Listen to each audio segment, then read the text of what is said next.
మదనపల్లిలో అతిపెద్ద fashion world SR shopping mall March 8న హీరోయిన్ మీనాక్షి చౌదరిచే గ్రాండ్ ఓపెనింగ్ 3 లక్షల వెరైటీలు అతి తక్కువ ధరలు. నమస్కారం, నేను రమారావి. ఈ రోజుల్లో ఒక పెద్ద సమస్య ఉందండి. మనం దేన్ని హ్యాండిల్ చేయలేకపోతూ ఉంటాం. ఏదైనా చిన్న ప్రాబ్లం రాగానే మనకి గుండెలు దడదడలాడిపోతాయి, కాళ్ళు వణికిపోతాయి, నోరు ఆరిపోతుంది, ఏం మాట్లాడినా ఏడుపు వచ్చేస్తూ ఉంటుంది, ఎక్కడికైనా పారిపోదామనిపిస్తుంది, ఏం చేయాలో తెలియదు. కోవిడ్ తర్వాత ఈ ప్రాబ్లం బాగా ఎక్కువైందని వింటున్నాం, చాలామంది చెప్తున్నారు. అదే కాకుండా పోస్ట్ పార్టం అంటే డెలివరీల తర్వాత కూడా, లేదా ఏదైనా ఆపరేషన్ అయిన తర్వాత, డెలివరీస్ తర్వాత ఆపరేషన్ తర్వాత అక్కడి నుంచి ఏదైనా పెద్ద ప్రమాదానికి లోనయ్యి కోలుకున్నాం అనుకోండి, దాని తర్వాత కూడా ఏదో కొంప మునిగిపోతుంది అనుకుంటాం, తర్వాత మెల్లిగా కోలుకుంటాం. కానీ అలాంటప్పుడు ఏంటంటే ఈ భయాలు మొదలవుతాయి ఏదో ఒక విషయం పట్ల. అదొకటి. అక్కడి నుంచి ఏ చిన్న ప్రాబ్లం వచ్చినా దాన్ని హ్యాండిల్ చేయలేము, ఏదొచ్చినా సరే టెన్షన్గా ఉంటుంది. తర్వాత ఏదో కోపపై పనిలో పడినా కూడా ఆ జరిగిపోయిన విషయం మనని కలత పెడుతూనే ఉంటుంది. ఇలాంటి స్ట్రెస్ని హ్యాండిల్ చేయలేకపోతున్నామా అనేది మొదట ఆలోచించండి.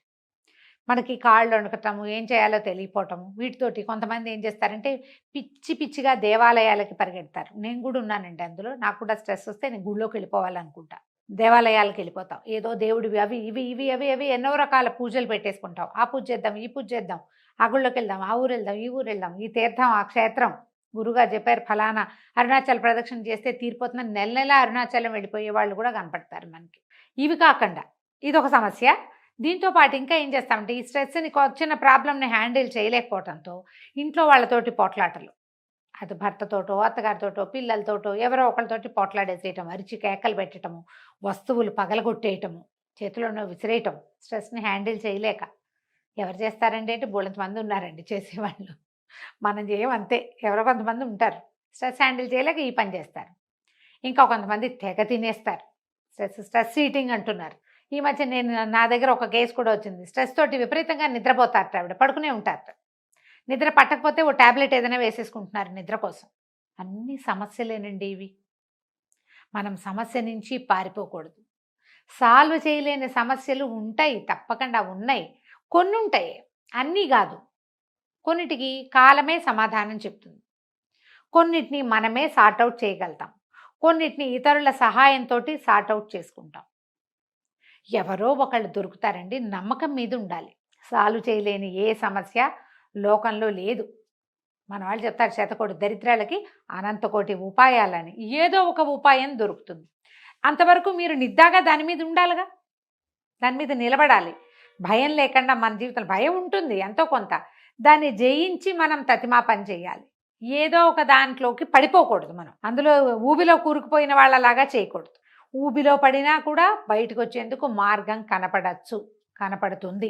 బయటికి రావాలన్న ధోరణి ఉండాలి ముందు, మనకి ప్రధానమైనది అది. ఈ బయటపడే మార్గాలు అన్వేషించండి ఎప్పుడు కూడా. మొదట మీరు ఏదైనా సమస్యని ఎదుర్కోగానే మీ కాళ్ళు వణికిపోతున్నాయి, నోరు ఆరిపోతుంది అంటే మొదట మంచినీళ్ళు తాగటం అలవాటు చేసుకోండి. ఫస్ట్ మంచినీళ్ళు తాగండి, తీయగా ఏదైనా తినండి, కూల్గా ఆలోచించండి, ఎవరితోటైనా షేర్ చేయండి. ఎవరితో షేర్ చేయలేకపోతే మీరే కాగితం మీద పాయింట్ వైజ్గా రాసుకోండి. ఎక్కడో చోట ఒక లూప్ హోల్ దొరికి అది సార్ట్ అవుట్ అవుతుంది వెళ్ళిగా. దేవుడి దగ్గర కూర్చుని ఓపెన్గా చెప్పుకోండి, నాకు ఈ పరిస్థితి ఉంది, నాకు ఇలా వచ్చింది అలా వచ్చింది అని. జనరల్గా మనకు వచ్చే ప్రాబ్లమ్స్ అన్నీ మన చుట్టూతో ఉన్న సమాజంతో ముడిపడి ఉంటాయండి. ఈ సమాజంలో మంచి ఉంటుంది, చెడు ఉంటుంది. వీటిని కూడా మనం హ్యాండిల్ చేయలేకపోతాం. ఇప్పుడు మనం ఏమీ చేయలేని దానికి వగచేం ప్రయోజనము? ఏదో కాస్త బాధపడతామనుకోండి, కానీ బాధపడుకుంటూ ఉంటూనేమో అలాగే ఉంటామంటే, జబ్బులు తెచ్చుకుంటామంటే ఎట్లా? దీనివల్ల ఏమవుతుందంటే ఇవాళ రేపు కౌన్సిలర్లకి, సైక్రియాటిస్టు, సైకాలజిస్టులకి పని పెరిగిపోయిందండి. వాళ్ళు కూడా ఒత్తిడిని హ్యాండిల్ చేయలేకపోతున్నారు. వాళ్ళ వల్ల కూడా కావటల్లా. ఎందుకంటే మీరు ఏ చిన్న స్ట్రెస్ని హ్యాండిల్ చేయలేక, సహజమైనవి లోక సహజంగా పిల్లలతో వచ్చేవి, పెద్దవాళ్ళతో వచ్చేది, ఫ్యామిలీస్లో వచ్చేది, కుటుంబాల్లో భార్యాభర్తల దాంపత్యంలో వచ్చేవి, వర్క్ ప్లేసుల్లో వచ్చేవి, ఇవి మీరు ఓపికగా, ధైర్యంగా, నిజాయితీగా నిలబడితే సార్ట్అవుట్ చేయగలుగుతారు.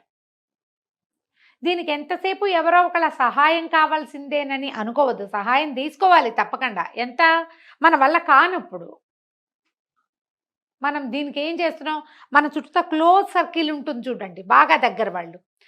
ఈ సమస్య ఆడవాళ్ళది అనుకోండి, వాళ్ళ భర్తలు, అత్తగారులు, మామగారులు, ఆడపడుచులు, మరుదులు, క్లోజ్ ఫ్యామిలీ, అమ్మ నాన్న, అన్నయ్య, అక్కయ్య, చెల్లి ఉంటే వాళ్ళు, మన మేనత్తలు, మన పెద్దమ్మలు, మన పిన్నులు, వీళ్ళెవరిదైనా సహాయం తీసుకోవాలి. దీనికోసం మీరు మానవ సంబంధాలు బాగుపరుచుకోవాలి. ఇది పెట్టుకోవాలి మొదట. తర్వాత క్లోజ్ ఫ్రెండ్స్, క్లోజ్ కలీగ్స్, ఒక్కొక్కసారి మన వర్క్ ప్లేస్లో వాళ్ళు కూడా మనకి ప్రాణ స్నేహితులుగా ఉంటారు.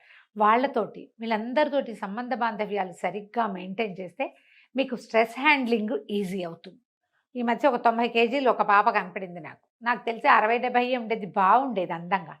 ఏమిటమ్మా ఏంట్రా బాగా పాడయ్యావన్నా, లావయ్యావు అంటే పిల్ల హర్ట్ అవుతుందేమోనని అంటే ఆ అమ్మాయి చెప్పింది, చాలా స్ట్రెస్ ఈటింగ్ అంటే దీన్ని ఎట్లా హ్యాండిల్ చేయాలో తెలియదు నాకు అని. ముచ్చటైన చిలక లాంటి పిల్ల.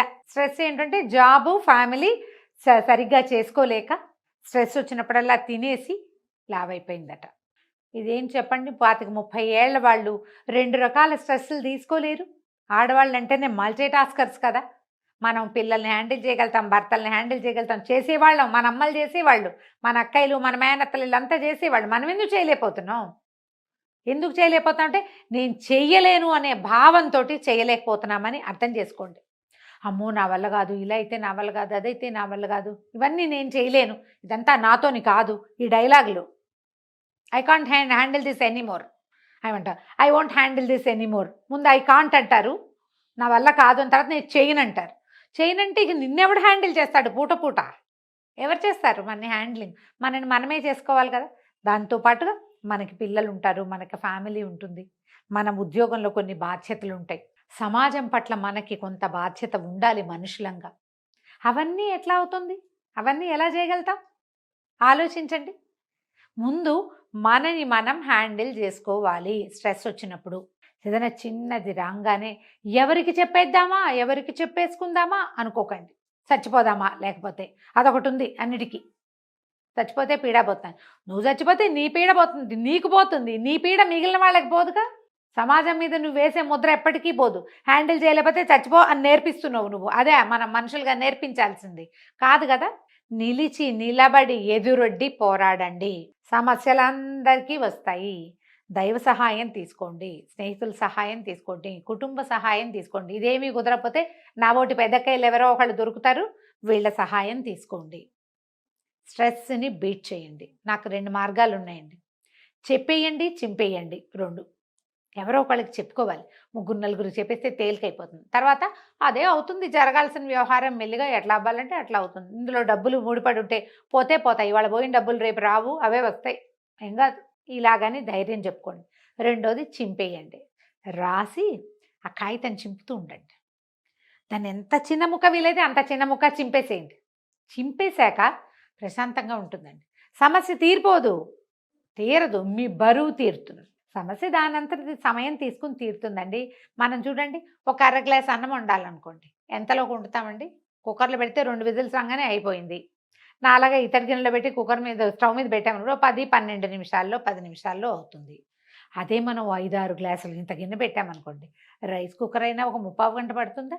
కుక్కర్లో అయినా ఉడకాలా? అది అదంతా వేడెక్కాలి కదా. సమస్యని బట్టి పరిష్కారం ఇట్లాగే లేట్ అవుతుంది. రోజు వండుకునే అన్నమే ఉదాహరణ ఆలోచించండి.